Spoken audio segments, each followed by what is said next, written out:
ఎక్కడ చూసినా సోషల్ మీడియాలో చూస్తే వల్గారిటీ, అది చూస్తే బాధ. ఒకరిద్దరి పైన కాదు అధ్యక్ష, అందరిపైన ఇదే వార్తలు రాసే పరిస్థితికి వచ్చారు. అధ్యక్ష, ఈ రోజు మీరు చూసినప్పుడు ఓసారి ఎంత బాధ వేస్తుందంటే, ఒక బాధ్యత కలిగిన రాజకీయ నాయకుడు ఎవరైనా కావచ్చు, ఏదైనా ఒకప్పుడు నేను చూస్తే ఒక చిన్న విషయం విమర్శ వచ్చిందంటే చాలా కాన్షియస్ గా ఉండేవాడు.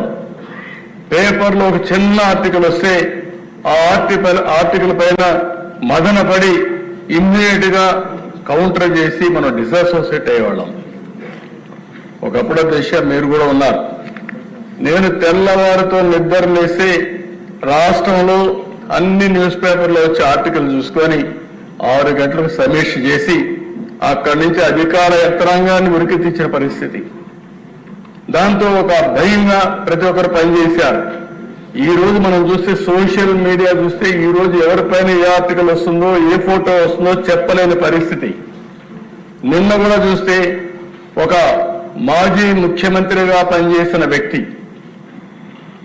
ఏదైతే తన తల్లి పైన లేకుంటే సోదరి పైన ఆర్టికల్స్ పెట్టి డ్యామేజ్ చేస్తే వాళ్ళని సమర్థించే పరిస్థితికి వచ్చాడు. అంటే ఆ దేశ ఎవరైనా సరే మనం ఒక విషయం గుర్తుపెట్టుకోవాలి. ఎందుకు ఇలాంటి కఠినమైన చట్టాలు కావాలి, పోలీసు వ్యవస్థ కూడా కఠినంగా ఎందుకు యాక్ట్ చేయాలంటే ఇవన్నీ చూసినప్పుడు మనం గుర్తుపెట్టుకోవాల్సిన అవసరం ఉంది. ఒక వరద రవీందర్ రెడ్డి, నేను ఆ పేరు ఇక్కడ చెప్పక్కర్లేదు, కానీ నేరస్తుల పేరు కూడా చెప్పి భయపెట్టకపోతే ఇష్టానుసారంగా తయారయ్యే పరిస్థితి వస్తారు. కొన్నిసార్లు మనం కూడా చర్చించాల్సిన బాధ్యత కూడా ఉంది.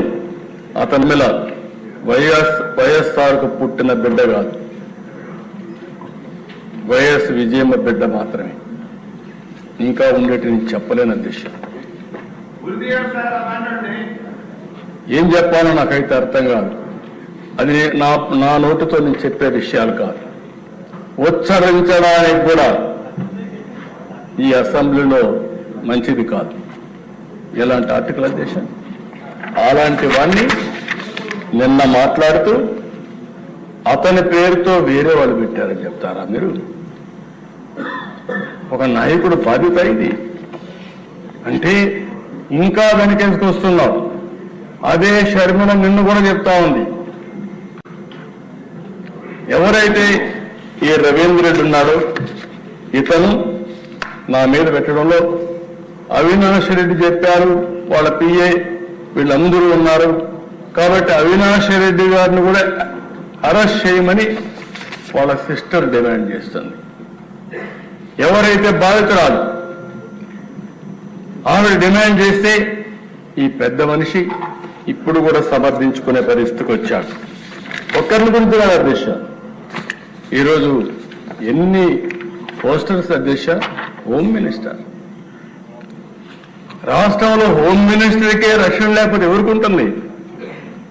ఒక దళిత మహిళ క్యారెక్టర్ అసాసినేషన్ అంటే రౌడీలకు కూడా భయం లేకుండా పోయింది. హోమ్ మినిస్టర్ లెక్కలేదు, డీజీపీ అని లెక్కలేదు, హోమ్ సెక్రటరీ లెక్కలేదు, డిప్యూటీ సీఎం అని లెక్కలేదు, ఎవరైనా లెక్కలేదు. అంటే ఏంటి విచ్చలవిడితనం? ఏమనుకుంటున్నారు మీరు? ఇంకో పక్కన చూస్తే అధ్యక్ష డిప్యూటీ సీఎం పైన ఏం చెప్పాలి అధ్యక్ష? ఇవి చూస్తే మనసు వికలమైపోతుంది, బాధ కలుగుతుంది, నిద్ర రాదు. మనం కూడా మనుషులమే అధ్యక్ష. ఓసారి ఇవన్నీ చూసినప్పుడు దేనికోసం ఇక్కడికి వచ్చాం, ఏ పరిస్థితిలో వచ్చాం, ప్రజలకు సేవ చేయాలని వచ్చి ఈ అవమానాలు పడడం ఏంటని ప్రతి ఒక్కరు కల్పిస్తుంది అధ్యక్ష. మీ మీద ఎంత చేశారు, ఇక్కడ ఉండే ప్రతి ఒక్క సభ్యులపై చేశారు. అంటే ఒకప్పుడు అధ్యక్ష ఒక పద్ధతి ఉండేది, ఇప్పుడు పద్ధతి లేకుండా పోయింది, ఇష్టానుసారంగా చేసే పరిస్థితికి వచ్చారు.